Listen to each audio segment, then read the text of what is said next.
Blessed morning po to everyone. Maraming salamat po for having me here sa inyo pong fellowship today upang magbahagi ng salita ng Panginoon. And I pray that God will continue to move upon the life ng lahat na makikinig ngayong oras na ito. So this day po, we will be talking about the freedom in Christ. Ano nga ba ang sinasabi ng Biblia patungkol sa kalayaan na ating natanggap mula sa ating Panginoong Jesus? Buksan po natin ang ating Bible in the book of Galatians chapter 5 verse 1 and then talon po tayo sa verse 13 to 14. Ang sabi po dito, "For freedom Christ has set us free. Stand firm therefore and do not submit again to a yoke of slavery." Sa verse 13 to 14, "For you were called to freedom, brothers. Only do not use your freedom as an opportunity for the flesh, but through love serve one another. For the whole law is fulfilled with one word.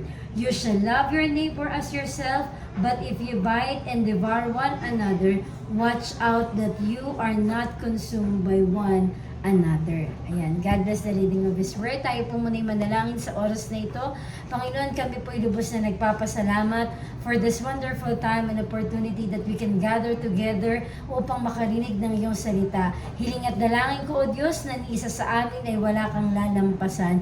Continue to reveal upon us, O God, at hayaan mo po na tanging ang mensahe mo ang magwagi sa buhay ng bawat isa. Maraming salamat, Lord. We give you praise and honor in Jesus' name. Amen and amen. Ayan. So, pag sinabi po ba natin na freedom, literally, what we are thinking is yung kalayaan. So ano nga ba yung sinasabi ng Panginoon Jesus sa atin that when He has set us free, ano yung mga bagay na ating naranasan o natanggap na nagmumula sa ating Panginoong Jesus? Tatlong bagay lamang po ang nais kong iwanan sa buhay ng bawat isa na nakikinig ngayon. That the freedom that you receive from Christ, it is the freedom not to para ikaw ang maging driver ng buhay mo. Hindi para ikaw ang masunod sa buhay mo. Yung freedom na ibinigay ng Panginoon sa atin, number one, He made a justification in your life. Because of the freedom that Christ gave us, we are being justified. Meaning to say, we are being declared righteous in the sight of God. Dahil sa ating Panginoong Jesus, na tayo ay binigyan niya ng kalayaan, He justified us. Yung buhay natin na makasalanan, marungis, madumi, He made us righteous in the eyes of God. Meaning to say, we are being justified. Ang ating Panginoong Jesus ang umako ng lahat ng ating mga pagkakasala. Yung dungis na meron ka, yung dumi na meron ka because of sin, He cleansed everything para ikaw ay maging maayos at magkaroon ng panibagong buhay. Ikaw ay tinanggal niya doon sa slavery of sin.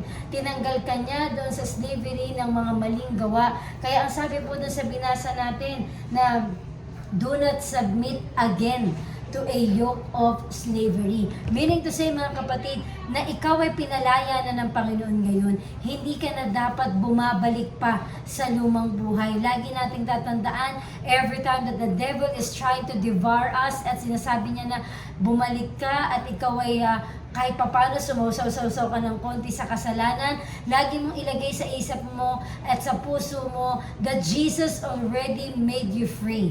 Pinalaya ka na ng Diyos, inalis ka na niya doon sa slavery of sin. At ano daw po yun? Hindi ka lang niya basta inipinalaya sa slavery of sin. Ikaw rin ay nakareceive ng forgiveness. You are already being forgiven because of the freedom from Christ. Dahil sa kalayaan na tinanggap natin na nagmumula sa ating Panginoong Jesus, hindi lang tayo basta kinuha niya sa sadlak ng kasalanan, tayo din po ay pinatawad niya sa ating mga pagkakasala.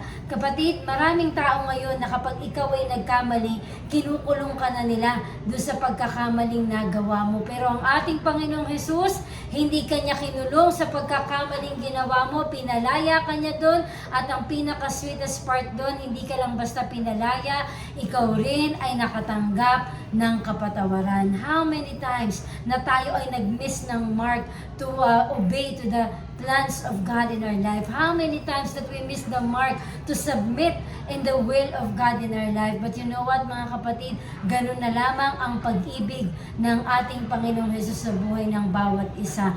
Because of the freedom that He has given to us, tayo ay nakaranas din ng pagpapatawad. And we are being cleansed sa mga kasalanan. Wala ka ng guilty feeling ngayon. Wala ka ng bagay na parang ikaw ay nahihiya dahil alam mo na ikaw ay pinatawad na. Kaya kapatid, sa araw na ito, hindi mo nabibigyan ng room. Ano man ang guilty feeling, ano man yung salitang nakakahiya ako, wala akong kwenta, wala na yun. Dahil ikaw ay pinalaya ng ating Panginoong Jesus, ikaw rin ay kanyang pinatawag. And lastly, because of the freedom of Christ in our life, we receive and we experience the unconditional love.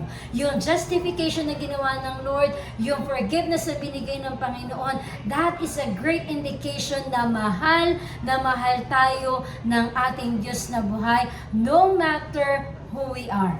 No matter kung gaano kalaki ang ating kasalanan. Kapatid, I'm gonna tell you right now, mahal ka ng ating Panginoon. And no one can love you the way Jesus loved you. Wala pong kayang magmahal sa atin kapareho ng pag-ibig ng ating Diyos. Kaya ngayong araw na ito, yakapin mo yung kalayaan na ibinigay ng Diyos sa iyo. Hindi para magkaroon ng sinful nature. Yung kalayaan na yun, gagamitin mo para maibahagi mo rin sa iba na merong nag-iisang Diyos na kaya tayong mahalin, kaya tayong patawarin sa lahat ng ating nakaraan. Let me pray for you today. Lord, we thank you for this wonderful time that you reminded us with your unconditional love and your forgiveness. Today, O God, I pray that you will continue to move powerfully in our life at tulungan mo kami na sa bawat gagawin, bawat sasambitin, ikaw lamang ang mabigyan ng kaluguran sa aming buhay. I speak blessing and abundance and prosperity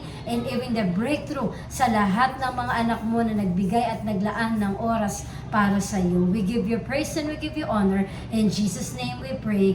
Amen and amen. Thank you so much po once again and God bless you all.